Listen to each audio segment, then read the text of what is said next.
Ջրի արտոսքի հետքերով նորակառույց բնակարանը 5-րդ հարկում ենք, վերևից ունենք հոսքեր, չեմատեսելով պատկերը հետևյալն է, հարցնենք հասկանանք ինչից է։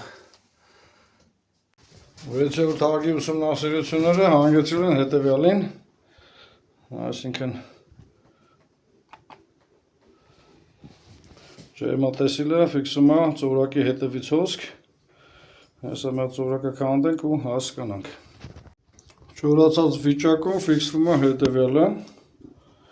այսինքն ակնհայտ է, որ սալիկի հետևը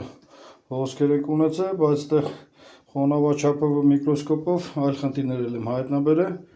որ պետք է վերացնել։ Այսինքն խոնավաչափով եմ հատակի գերխոնավություն ֆիքսում, որը կարա և սալիկի հետևից հոսքերը լինի, և սալիկի աներմետիկությունը, այսինքն տրապը հերմետիկ չի տեղադրած խաղ ունի, խաղացնում ես ջուրը սկալից ճպճպում է, նաև